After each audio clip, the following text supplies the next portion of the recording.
Hello everyone, welcome back to the channel. Today we are going to study the saving investment approach. Aggregate demand, aggregate supply approach हमारा क्या है last lecture में complete हो गया था. आज हम देखेंगे SI approach that is saving investment approach. ठीक है, डायग्राम स्केड्यूल के थ्रू स्टार्ट करते हैं भाई. सबसे पहले आ गई इनकम, इनकम से आ गया कंजम्पशन, कंजम्पशन से आ गई सेविंग, उसके बाद आ गई इन्वेस्टमेंट. ठीक है, ये चार चीजें रिक्वायर्ड है हमें फॉर दिस. इनकम वही पहली वाली ले लेते हैं, 0, 100, 200, 300, 400, 500 एंड 600. कंजम्पशन भाई जीरो लेवल पे 40, 120, 200, ये सब मैंने आपको बताया था पहले कैसे कैसे हमने डिजिट्स रखी हैं. फिर उसके बाद क्या था, 280, 360, 440 एंड लास्ट इज 520. ठीक है, बैलेंस क्या आ जाएगा, सेविंग -40 -20 0,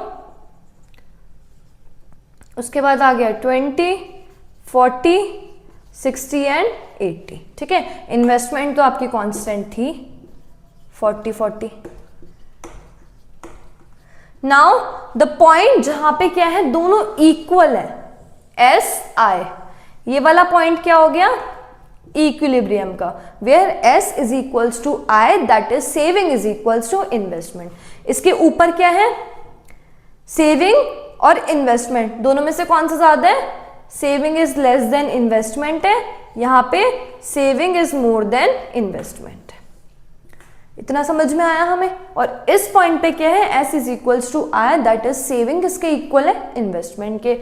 सेम इसको हम डायग्राम के थ्रू कंक्लूड कर लेते हैं. यहाँ पे y एक्सिस हो गया, पॉइंट ऑफ ओरिजिन हो गया, x एक्सिस हो गया, अगेन इनकम, आउटपुट, एम्प्लॉयमेंट, यहाँ पे आ जाएगी आपकी सेविंग, इन्वेस्टमेंट. ठीक है, अब एज हमें दिख रहा है यहाँ पे इन्वेस्टमेंट जो है वो क्या है, कांस्टेंट रहेगी 40-40. तो कुछ इस टाइप से बन जाएगा आपका इन्वेस्टमेंट का, आई से डिनोट कर देंगे. ठीक है, ये हो जाएगा आपका हॉरिजॉन्टल टू x एक्सिस. फिर उसके बाद बात आती है सेविंग की.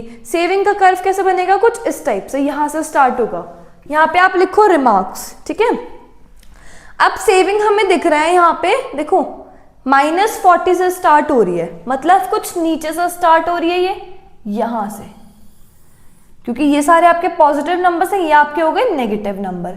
ये हो गया आपका सेविंग कर्व. Got it. अब द पॉइंट जहां पे S is equals to I है, अगेन E ले लेते हैं इस पॉइंट को, तो ये वाला पॉइंट कौन सा हो गया, इक्विलिब्रियम का पॉइंट हो गया.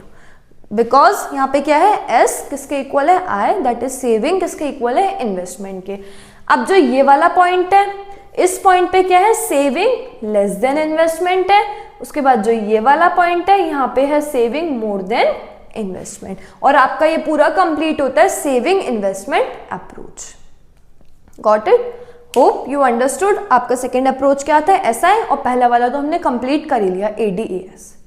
This is all for today. Hope you understood the both approaches. Thank you.